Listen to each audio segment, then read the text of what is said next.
No one else hears the scream. Only Cole Bennett, half blind in white fury, reins his bay to a skidding halt and knows somebody is dying in the storm. The Wyoming wind knifes straight through wool and bone, yet Cole tilts his hat, closes his eyes, and lets the blizzard talk. There, a second plea, thready but human. Boots crunching, he leads the horse by the bridle, lanterns swinging in a furious arc of snowflakes. An overturned freight wagon looms out of the dusk, its canvas ripped open like a gutted fish. Under the sagging frame he finds her, a young woman curled around a belly she can barely shield, lips blue, dress soaked and already crystallizing at the hem. Pregnant. Lord help her, he speaks gently. Ma'am, can you hear me? But her eyelids flutter like torn prayer flags. No time for questions.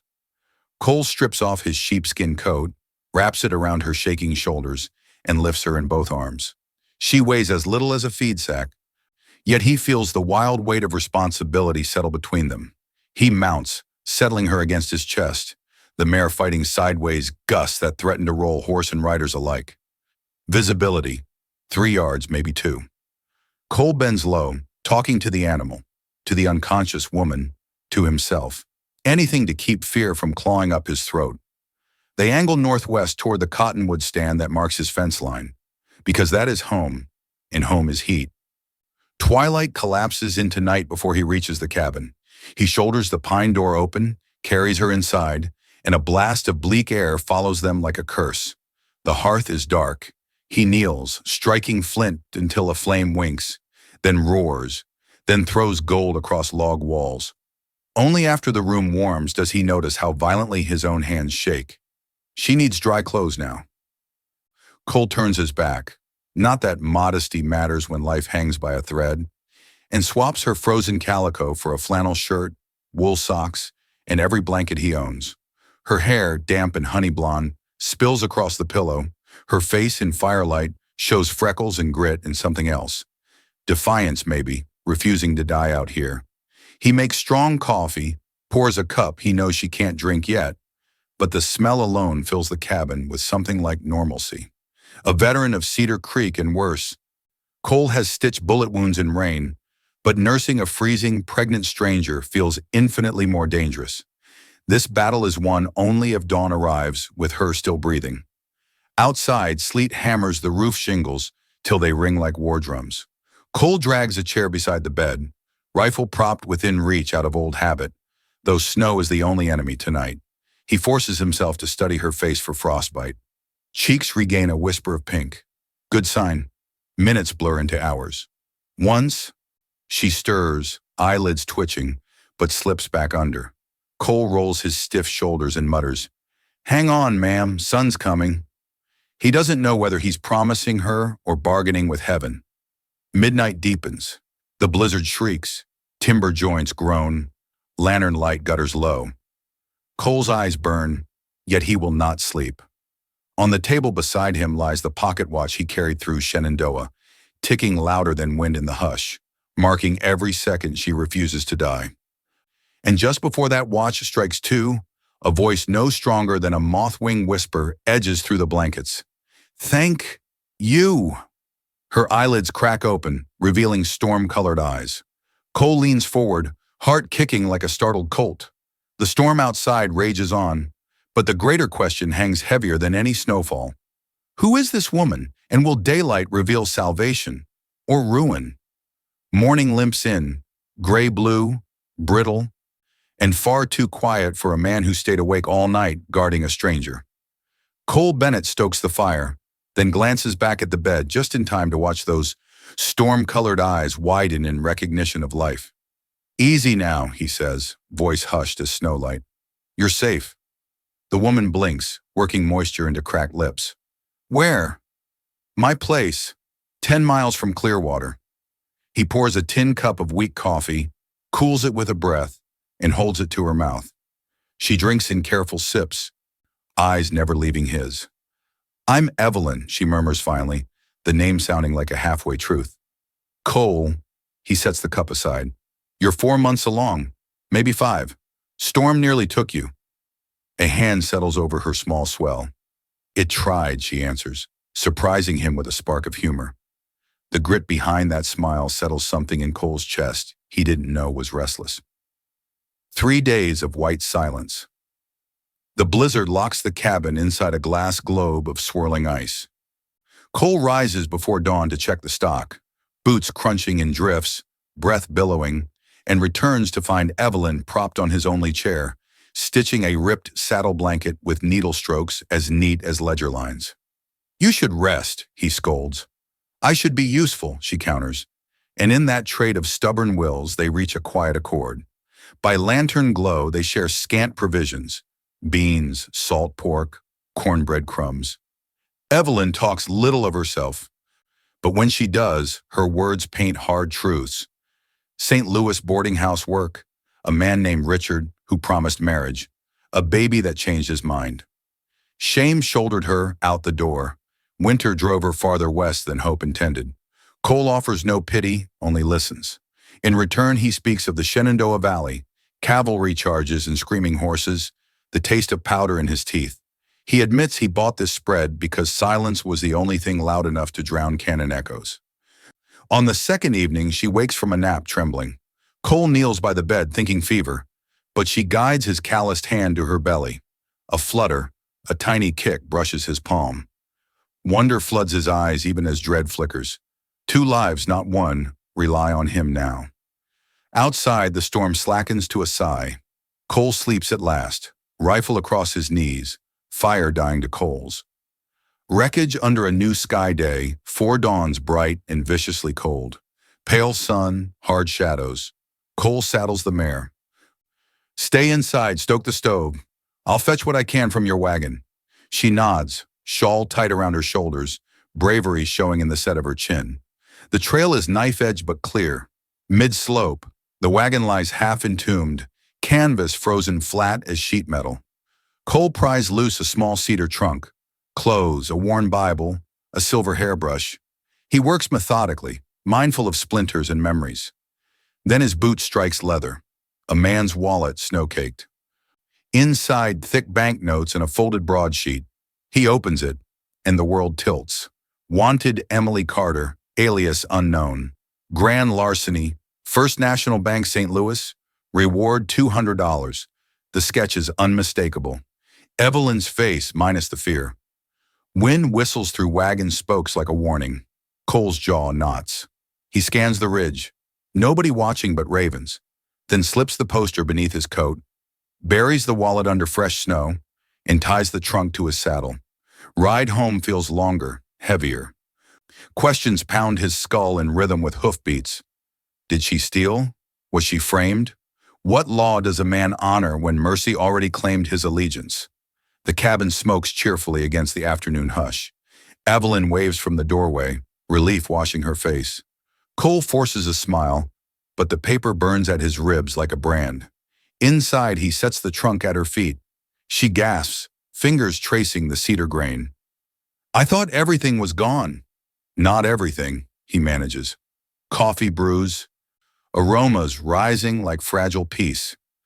Cole watches her cradle that belly, listens to the crackle of fire, and feels the storm reform, this time behind his sternum, thunderous with choice. Cole waits until full dark, a hush so deep the cabin timbers seem to hold their breath. Evelyn finishes sewing a missing button on his shirt, looks up and smiles, a small thing that makes his gut twist. He sets 2 tin bowls of bean stew on the table, sits across from her, and lays the wanted poster between them. The smile dies. Smoke from the lamp gutter flames across her face as color drains away. "Where did you find that?" she whispers. "Wedged under your wagon," Cole answers, voice flat but not cold. "You go by Emily Carter back east?" She folds shaking hands together as though in prayer. "I did. Once." The silence feels like shellfire, louder for being contained. Cole counts 3 slow breaths before he speaks again. "Bank theft, $5,000. St. Louis." He wants the words factual, not accusatory, but they sting the air anyway. Evelyn looks at the poster, not him. "I took nothing," she says, tone steadying. "Richard Wallace, he's the bank president's son, said he loved me, claimed he'd marry me. When I told him about the baby, his affection turned to fear. He gave me a small pouch of money, hush money he called it, to disappear. I left it on the boarding house dresser. Her fingers tremble as she pinches the paper's edge. Next morning, the bank screams robbery. Officers burst into my room, find the same pouch hidden in my mattress. His father swore out the warrant. I ran. Outside, sleet ticks against glass. Inside, only the fire snaps. Tiny detonations in crowded quiet. Cole sees Cedar Ridge night rides, deserters shot without trial, and how easy it is for power to twist truth. He slides the poster back toward himself. "Why didn't you tell me?" he asks. Her eyes finally meet his, blue-gray, bare of excuses. "I figured a fugitive mother wasn't exactly the company a decent rancher wants." Cole rises, crosses to the hearth, and feeds the poster to the coals. Paper curls, blackens, and vanishes in one hush of orange. He turns, hands braced on the mantel like a man steadying for recoil. "Then let's agree it never existed," he says. Evelyn's breath leaves her in a shaky rush. She presses knuckles to her mouth to keep from crying, but a laugh escapes instead, brittle and grateful. Cole sits again. "The law may ride out this way one day," he warns. "And if it does, then I'll tell them Emily Carter died in the storm and Evelyn Brooks is under my roof by God's blessing, not their leave." The words taste like iron loyalty, surprising even him. For the first time since the blizzard, her shoulders slump in true relief. She lifts a spoonful of stew, blows on it, but emotion cracks her voice. "You've no idea what that kindness means." "I have some idea," Cole mutters, thinking of field hospitals, boys crying for mothers who'd never come. "Eat while it's hot." They share the meal in measured bites, tension melting into something fragile but real. When the bowls are empty, Evelyn gathers dishes, moves to the wash basin, and speaks without looking back. "Supplies won't last a week. You'll need to ride into Clearwater." Cole nods. "I will tomorrow. I'm coming." She turns, cheeks flushed above the lamp glow. "I won't hide in here like a ghost. If someone recognizes me, so be it. I'll face it." He considers the risk. Storekeeper's gossip, traveler's eyes, a sketch on a sheriff's desk. Yet he sees the resolve in her stance, one hand protecting the round swell under his flannel. "All right," he says. "Stay close. Keep your bonnet low." Thunder grumbles far off, spring working its way through winter's bones. Cole checks the door latch, banked fire, loaded Winchester, then finds himself watching Evelyn braid her hair for sleep. Each twist reflecting lamplight like strands of gold promise. Tomorrow they ride into other people's judgment. Tonight the cabin walls hold only the heartbeat of a pact sealed in flame. Cole rides with Evelyn tucked behind him, their single winter coat flapping like a banner of truce toward Clearwater's one-street civilization. The sky is spotless, snow glittering under noon sun. Yet Cole's pulse drums louder than any storm. This is the world that can recognize her. The general store bell jingles. Shelves of calico, coffee, and penny nails crowd the warm air. Clara Harris, plump, aproned, and blessed with limitless cheer, bursts from behind the counter. "Mr. Bennett, you finally bring that bride of yours to town." "Bride?" Cole's jaw stalls halfway to a greeting, but Evelyn threads her arm through his, smiles sweet as Sunday pie. "Good afternoon, Mrs. Harris." Clara beams. "And expecting too. How wonderful." She herds Evelyn toward bolts of fabric, chattering baby bonnets and belly-friendly patterns. Cole trails behind, half-dazed, paying for flour while Walter Harris jokes about married life turning a lone rider into a tame house cat. "At the dry goods scale," Mr. Harris adds, low enough for Cole alone. "Glad you bounced back after Charlotte Sinclair." The name tastes of dust and regret Cole never intended to recall. Outside, saddlebags full, Evelyn waits beside the hitch rail. Snow glare makes her squint, but mischief dances in her eyes. "Mrs. Bennett, am I?" "For now," Cole mutters, helping her mount. Safer than questions. They ride home under lengthening shadows, silence thick until Evelyn breaks it. "Who's Charlotte?" "Old mistake," Cole answers, reins creaking.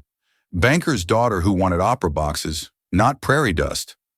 My enlistment made the goodbye easy for her. "I'm sorry," Evelyn says. "Not half as much as I'd have been if she'd stayed," he admits, surprising them both. Thunder rolls and heartbeats.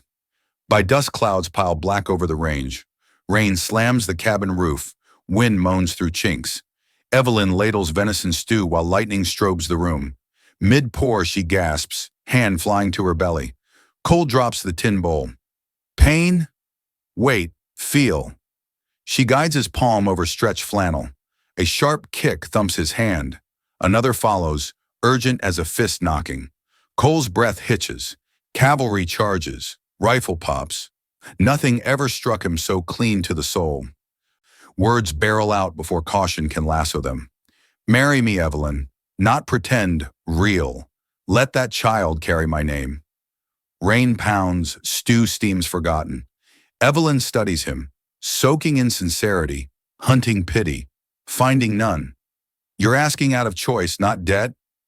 Out of everything that matters, and he says, war taught me blood washes away.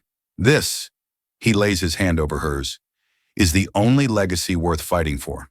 Tears tremble, but she laughs, storm soft, thunder bright. Yes, Cole Bennett, I'll marry you. February vows. Clearwater's clapboard church smells of pine polish and new possibilities. Snow drifts high against the stained windows, but inside, kerosene lamps glow like small suns. Reverend Dobbs flips open a leather Bible while Clara and Walter stand witness, cheeks cracked from smiling. Evelyn wears a cornflower dress Clara altered to cradle her bump. Cole's second-hand suit strains at the shoulders, but not at the pride in his spine. Vows are simple. No choir, no organ. Only wind-rattling rafters when the preacher speaks.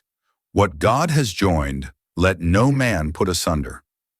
Cole's kiss is gentle, but the hand on Evelyn's back promises fortitude stronger than law. Clara wipes her eyes. Walter claps Cole's shoulder. Coffee and cinnamon buns follow in the parsonage kitchen, townsfolk filtering in to shake hands, curiosity held politely at bay. No one says Emily Carter. In this room, she is Evelyn Bennett, and that truth feels unbreakable. Homecoming moonlight silvers new snow as sleigh runners hiss up the final grade. Cole lifts his wife, from the bench, carries her over the threshold, though she protests the fuss. The cabin smells of cedar and hope. A braided rug Evelyn finished yesterday patches the plank floor with color. Cole sets her down, removes his hat, and for once cannot find the right veteran's stoic posture. Evelyn's fingers brush his cheek. We did it, she whispers. He cups her face. First battle won, he answers. Outside, thunder mutters retreat, leaving stars clean and bright. Inside, two rings gleam in lamplight, plain, gold, and to Cole's eyes, mighty as cavalry sabers. May unfolds like a promise kept. Cotton cloud skies, prairie grass flickering jade, and Evelyn Bennett moving slower each day, one hand pressed beneath her swelling belly, while the other steadies a teacup. Cole has hired Sam Ridley to handle branding season. The rancher's world now orbits a ticking calendar instead of cattle prices. When? Sam asks, leaning on a fence post. Doctor guesses the 18th, Cole says, eyes never leaving the porch where Evelyn hums over seed packets. I'll be ready. The longest day, May 18th, breaks bright and windless. Evelyn is hanging linens when a contraction bends her double. She straightens, breathes, and calls Cole's name once. He hears her from the corral and vaults the rail on pure reflex. By noon, Dr. Amos Whitaker arrives, gray-bearded and calm, carrying a carpet bag that smells faintly of whiskey and carbolic. Cole paces the porch, barn boots thudding a rut in the planks. Inside, Clara Harris coaches Evelyn through each wave. Sweat beads across the woman's brow. Thunderheads gather along the horizon as though labor has summoned its own weather. Mid-afternoon, Whitaker steps out, wiping his hands. Nothing wrong. First babies take their time. Get some air, Bennett. You look ready to bolt. Bolt? Cole can no more leave than cut off his right arm. He re-enters the cabin, kneels and lets Evelyn crush his fingers while another contraction rips through her. Breathe with me, he whispers, forehead to hers, the two of them inhaling, exhaling, like soldiers bracing for cannon fire. Twilight turns the single window pane to rose glass. Now, Mrs. Bennett, Whitaker orders. Push. One push. Two. Evelyn screams, strength burning through bone and will. On the third, a wet cry cleaves the hush. The doctor lifts a squalling infant, announces, "A boy, loud one too." Cole's knees buckle. Clara steadies him with a grin that's half tears. They place the bundled child in Evelyn's arms. She laughs, ragged, incredulous. "Hello, little miracle." Cole touches the downy head, voice raw. "Logan Amos Bennett, welcome home." In that beat, he feels every cannon echo silenced, replaced by the heartbeat of something he never dared want. Summer settles. In June, shine paints the prairie gold. Logan sleeps in a pine cradle Cole built between midnight feedings. Evelyn stitches curtains of sunrise yellow muslin. Sam jokes the cabin looks downright fancy. Cole doesn't mind. Fancy is a wife laughing while sunlight ripples across new curtains. In July, they venture to Clearwater. Townsfolk crowd the boardwalk to peek at the baby. Walter Harris slips peppermints into Cole's palm. Stage whispers, "Tame house cat suits you." Bennett. Cole only smiles wider. First snow, first steps. November dusts the range white. The larder is full, the woodpile high. Cole thanks every acre for its yield. Logan, now 6 months, discovers his knees and crawls like a determined calf. By Christmas Eve, cedar boughs scent the cabin, firelight dances over hand-cut paper stars, and frost etches the windows. Cole stomps snow from his boots, arms laden with a small crate. Evelyn turns from the stove, cheeks flushed. Logan totters by a chair, palms gripping the rung. Suddenly, one uncertain step, then another toward his father. Cole drops the crate, scoops him high, and the room fills with baby laughter, bright as sleigh bells. Later, with Logan asleep, Cole presents the crate's secret, a gold heart-shaped locket. Inside, a tintype of mother and child faces the empty half. "Photo studio's coming to town in spring," he explains. "Figure you'll want my mug opposite yours." Evelyn's eyes shimmer. "You placed us together before the picture's even taken." "Picture was complete the day that storm threw you into my path," Cole says, fastening the chain around her throat. Snow falls outside, silent and steady. Inside, Evelyn leans against him, locket warm between them, whispering, "Thank you for finding me." Cole kisses her hair, answers what he has learned by heart. "Blood doesn't make a family, Evelyn. Love does." And love brought us home. Cole and Evelyn's tale resonates because it fuses frontier grit with a fierce moral compass. When Cole burns that wanted poster, kindness with a spine becomes more than a slogan. It's the heartbeat of the story. The pacing unspools in a steady slow burn, each quiet hearthside lull building toward earned payoffs. The poster reveal, a lightning-lit proposal, a dawn birth, a Christmas first step, so every climax lands like a rifle crack in still air. Layered conflicts, nature versus will, lone veteran versus systemic power, solitude versus found family, resolve on physical, emotional, and symbolic fronts, leaving viewers both breathless and restored. Vivid imagery seals the deal. Blizzards in steel blues, cabins glowing amber, Christmas wrapped in evergreen and gold, a palette you can almost smell in wood smoke and saddle leather. The line, "Blood doesn't make a family, love does," lingers because the script earns it, turning one rescue in a storm into a lifelong legacy. If that journey warmed your heart, hit like, share the moment that struck you most down in the comments, and smash subscribe. Ring the bell so you don't miss the next wide open sky romance coming down the trail.